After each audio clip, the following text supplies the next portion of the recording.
And all my drums are very thin shelled, you know, ultra thin. I don't know what the actual thickness is, but I look at it with my eye, and it's probably less than a quarter of an inch, I would say, or a quarter of an inch thick, something like that. And the I have two kits.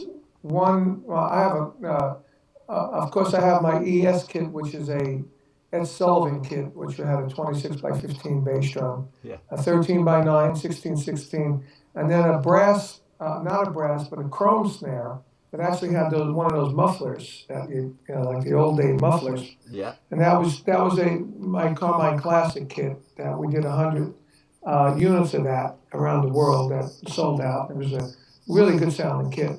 And then the next kit I got was the kit I'm using now, pretty much. It's a Silver Sparkle lacquer kit, and the toms are 12 by 8, 13 by 9. I have a 16 and an 18 by 18 floor, 24 by 14-inch bass drums. Right. Okay, and those the toms are Bibinga toms, and they have a lot of crack, and everything else is maple. The bass, well, not everything. The bass drums is the only thing else Yes, that's left. is maple. Uh, that's the Silver Sparkle kit I use a lot on the East Coast. I have another kit on the West Coast that's a candy apple red sparkle, refinished by pork pie drums for a D drum. And it used to be green sparkle, and it's all maple kit, same sizes, same snare drum, all maple kit. But I really hated the green sparkle when I got it. I did the Michael Schenker tour with it, and for some reason it looked like a wedding kit. The color, here I am, in the middle of all this heavy metal stuff, and there's this green sparkle kit. It just didn't look good.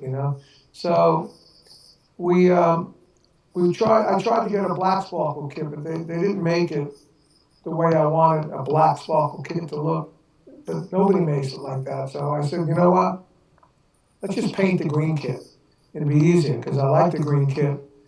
So we painted it. Pork Pie Drums on the West Coast painted it this beautiful candy apple red, and it's a sparkle.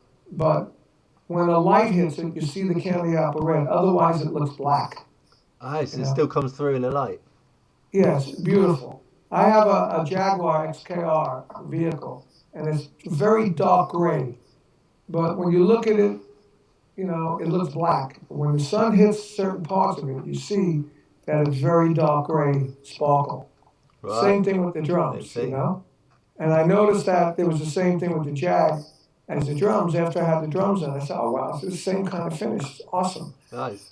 So when the lights hit it, you see the beautiful colors. And when they're not hitting it directly, the kit looks black.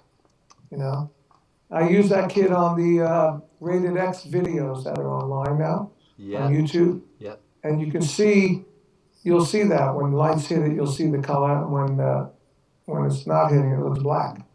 Check it out. So just with regards to your playing, I mean, I know you for a lot of the stuff you're well known for, but you're Ozzy, Rod Stewart, and all the rest of it. But one thing I didn't know about was Pink Floyd. Oh, How did that come about?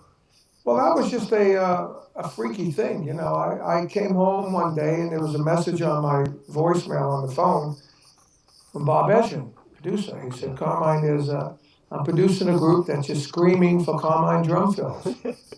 I said, oh, okay. So I thought it'd be a new group or something. Yeah. So I called him up and I said, hi,